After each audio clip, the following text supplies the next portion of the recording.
नमस्कार, मी राखी पाटोळे. ठणठण्यांमध्ये आपल्या सगळ्यांचं अगदी मनापासून स्वागत. आजच्या या खास भागात आपण जाणून घेणार आहोत स्टॅच्यू ऑफ लिबर्टी बद्दल. आता अर्थातच आपल्या डोळ्यासमोर अमेरिकेची स्टॅच्यू ऑफ लिबर्टी येईलच, पण त्या स्टॅच्यू ऑफ लिबर्टीचा आणि याचा अजिबात काही संबंध नाहीये. मग हे नेमकं आहे तरी काय? चला जाणून घेऊयात. काळोख उजळण्यासाठी जळतात जीवाने सगळे, जो वीज खुपसतो पोटी तो एकच जलधर उजळे. कवी ग्रेस यांनी लिहून ठेवले. पण अशी वीज किंवा असं दाटून आलेला आभाळ असताना ती कडाडणारी वीज आणि तो मेघ आणि त्याच्यातून एक सर्जनशीलतेचा असणारा एक स्रोत म्हणून ज्यावेळी आपण पाहतो त्यावेळी लेखकाची, कवीची आठवण येते. माझ्यासोबत असाच एक जाणीव संपन्न लेखक आहे, ज्याने आता दिग्दर्शनाचं एक वेगळं अस्त्रही त्याच्या भात्यातलं काढलेलं आहे.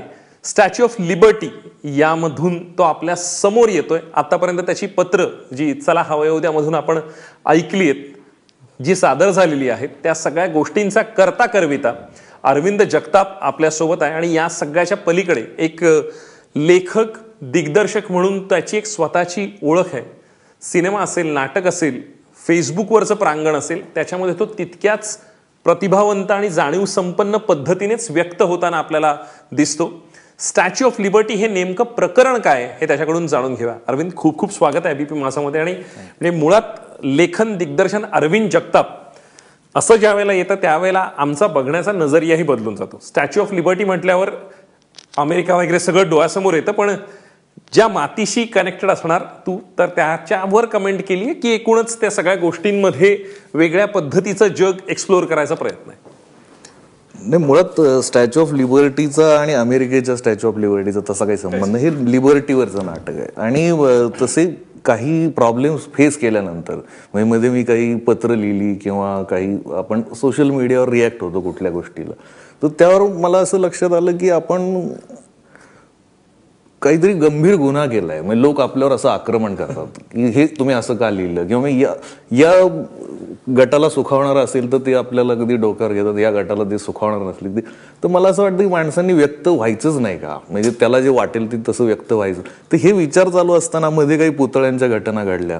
तर त्या पुतळ्यांच्या घटनात प्रत्येक वेगवेगळ्या घटनेत मला जाणवलं की कोणत्या जातीचा पुतळा ती जात रिॲक्ट होते.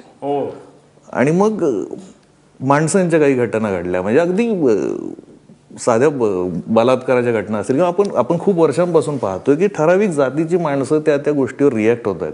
माणूस म्हणून आपलं रिॲक्ट होणंच बंद झालंय. आणि मग हे स्वातंत्र्य कुठेतरी आपण हरवत चाललोय का? ह्याच्यासाठी आपल्याला स्वातंत्र्य हवं होतं का? तर ती गोष्ट म्हणजे त्याच्यातली लाईनच अशी आहे की आपली घटना सांगते की आपण सगळे भारतीय आहोत, पण देशात घडणारी प्रत्येक घटना सांगते की आपण सगळे जातीय आहोत. वा, मग इथे कुठेतरी लिबर्टीचा स्टॅच्यू झालाय असं वाटलं. आणि हे नाटक कॉन्सेप्टच इतकी भन्नाट आहे. या सगळ्यामध्ये असणारा एक अंडर करंट आहे जो तुझ्या कायम, मग गोष्ट छोटी डोंगरा एवढी असेल, गल्लीत गोंधळ असेल, त्या सगळ्यांमध्ये किंवा त्या पत्रांमध्ये असणारा एक ओलावा आहे. आणि अंडर करंट तेवढाच स्ट्रॉंग आहे. तो कधी कधी जळजळीत अंगार म्हणून येतो, कधी डोळ्याच्या कडा पाणावून जातो. ह्या सगळ्यामध्ये बघणारा एक तिरकस दृष्टिकोन हा सतत जपत राहणं हे लेखक म्हणून कायम आव्हान असतं, की हा उपजत असणारा एक स्थायी भाव आहे? नाही, म्हणजे त्यात ती कुठल्याच लेखकाला कळत नाही. म्हणजे आपण काय होतं, म्हणजे बऱ्याच डॉक्टर्सना पण माहित नसतं नेमका गुण काय येतो, पण त्यांच्याकडे पेशंट जात गुण येतो, कारण तीच गोळी दुसऱ्याला दिल्यावरती नाही येत तो गुण. पण तसं ती लेखकाला कळत नाही की हे नेमकं काय वर्क होतं काय नाही.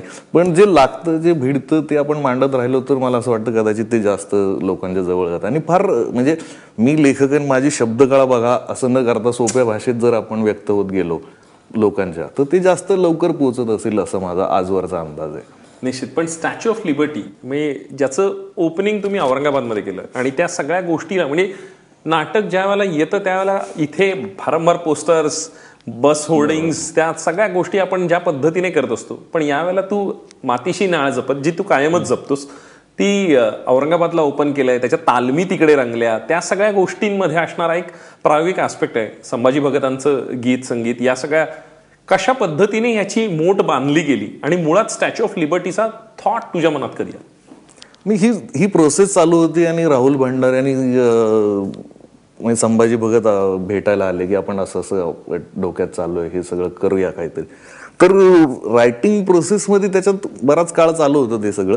पण जेव्हा ती मूळ हाती आली, संहिता जी लिहून झाली, तर ती वाचताना असं लक्षात आलं की जरा थोडे बाकी जे वाचणारे होते बाकीचे ते एकदम बॅकफूटला गेले की अरे जरा अवघड आहे, हे जरा मांडणं नको.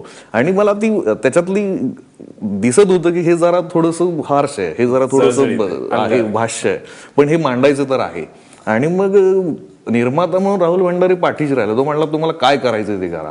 तर मी म्हटलं मी काही प्रयोग करून बघतो. आणि मी पहिल्यापासून औरंगाबादला एकांकिका दिग्दर्शित करतो आणि तीच माणसं मला सहन करू शकतात. म्हणजे इथलं कुठलाच माणूस माझ्यासोबत तालीम नाही करू शकत. कारण नम्रता रुजुता वगैरे असं जे काय असतं ते काय म्हणजे काय म्हणायचं या गोष्ट. तर ते नाही, तू काय असतो की मला मी 2 तास येतो आणि तालीम करतो, ती त्या पद्धतीने मी तालीम करू शकलो नसतो. मग तू इथेच आहेस, मी पण इथेच आहे आणि आपण बघूया, आपण ते सतत करत राहूया, त्याच्यावर वर्कआउट करत राहूया. तर असं ते नाटक 2 महिने आम्ही ती तालीम चालू होती. तर हा पेशन्स मुळात.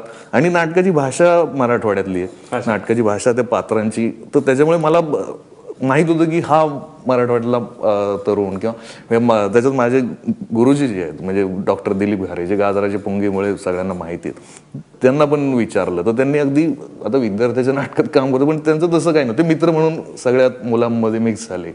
तर अशी सगळी टीम जमत गेली आणि ती भाषा मला एक जीव भाषा मिळाली त्या नाटकातून. दुसरं काहीच उद्देश नव्हता. आणि ती एनर्जी जी आहे ती तर मला असं वाटतं या नाटकातून काय मिळेल लोकांना ते मी आज आता या क्षणी सांगू शकत नाही. पण या नाटकातून 4-5 उत्तम व्यावसायिक कलावंत मिळतील, अभिनेते मिळतील, हे मात्र मी गॅरंटेड सांगू शकतो. इतकी ती उत्तम कलावंत आहेत. निश्चित या सगळ्यामध्ये म्हणजे आत्ताच्या घडीला वेगवेगळ्या कप्प्याकप्प्यांमध्ये खरं तर आपलं जगणं सुरू आहे. नॉर्मल जगण्यातही आपण व्हॉट्सअपच्या विंडोजमध्ये वेगळं असतो, फेसबुकवर वेगळे असतो, तिथल्या चॅट आयकॉन्समध्ये वेगळे असतो, इन्स्टावर वेगळे असतो. अशा वेळेला एक लेखक हा स्टान्स न घेता, सामाजिक जाणीवा किंवा त्याचा बाऊ न करता जे मनात वाटतं थेट भिडतं ते लिहिणं आणि त्याच्यावरच्या येणाऱ्या रिॲक्शन्स किंवा त्याच्यावर असणाऱ्या पॉझिटिव्ह किंवा निगेटिव्ह या सगळ्याकडे तू कशा अर्थानं पाहतोस? कारण एकीकडे अत्यंत व्यावसायिक पद्धतीचा आणि तरीही त्यातला प्रयोग जपलेला असं चला हवं उद्यासारखा आहे आणि एकीकडे स्टॅच्यू ऑफ लिबर्टी सारखा तू एक जळजळीत अंगार तू घेऊन येतोस.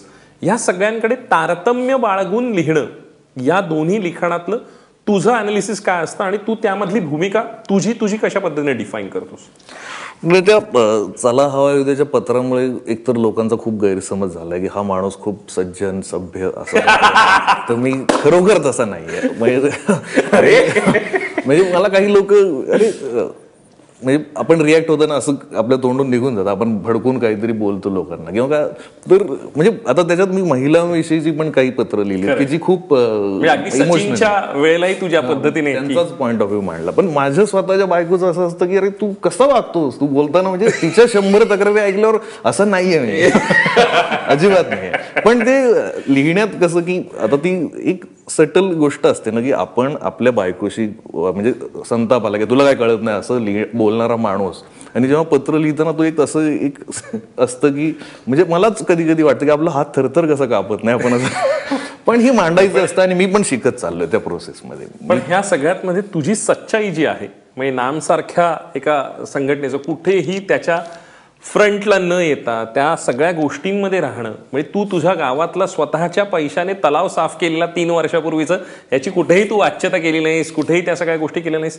हे सगळं येतं कुठून? म्हणजे ह्या सगळ्या गोष्टींचं कारण आम्हाला ते करायचं आहे हा वगैरे वगैरे असा एक आंतरिक उमाळा दाखवण्याचे दिवस आहेत आणि ते खरंच कुठेही त्याची वाच्यता न करता त्या सगळ्या गोष्टीची एक मोड बांधणं, तो थॉट प्रोसेस हा तुझ्या विचारसरणीतून आला हे अगदी मकरन आणि नाना दोघंही ते मान्य करतात.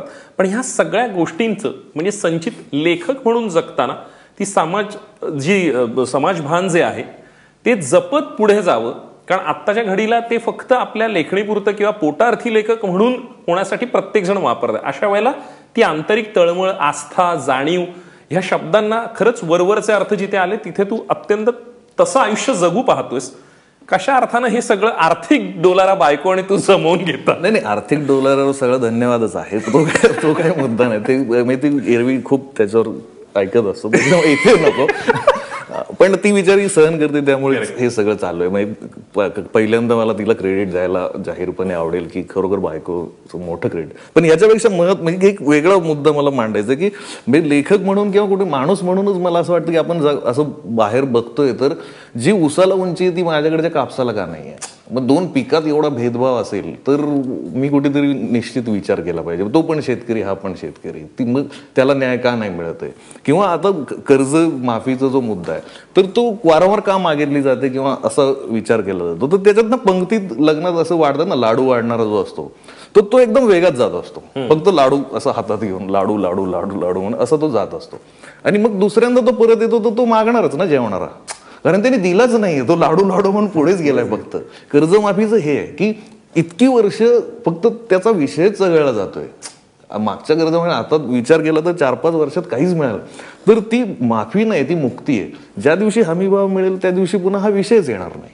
म्हणजे ज्या दिवशी हे प्रश्न, तर तसं हे मला जाणवतं, ते मी मांडतो. पण याचा अर्थ असा नाही की आपण म्हणजे शहरी माणसाने इतकं त्याच्यात रिॲक्ट व्हावं, विजय मल्ल्याचं उदाहरण आणि शेतकऱ्याची तुलना करावी. आणि गावातल्या माणसांनी पण, जो श्रीमंत शेतकरी त्याने पण ते स्वच्छपणे नाकारावं.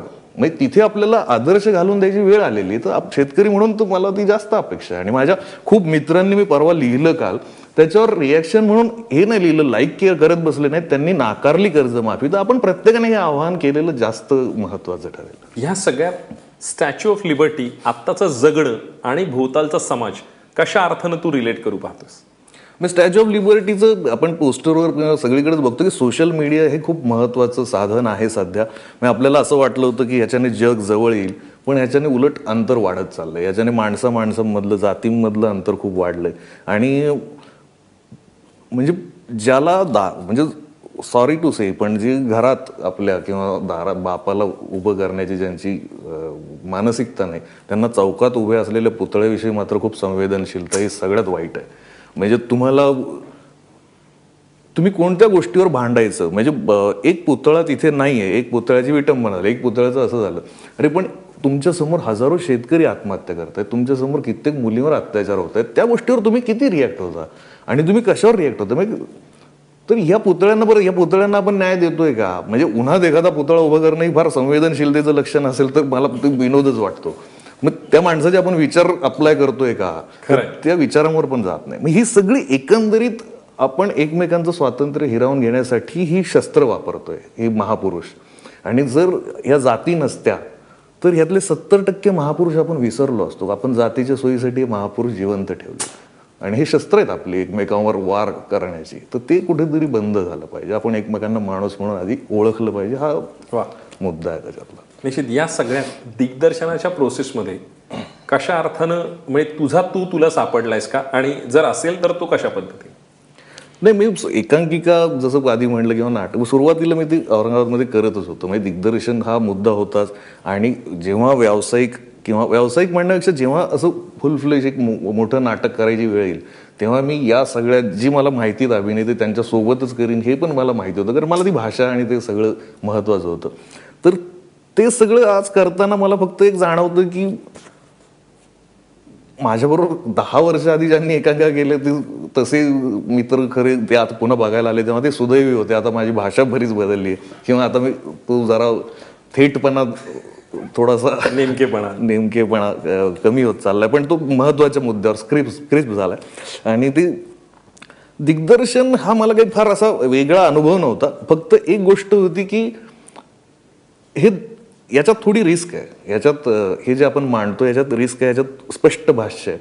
तर ते दुसऱ्या कोणाच्या खांद्यावर बंदूक ठेवून गोळी चालवायची नव्हती, म्हणून मी ते स्वतःच केलं.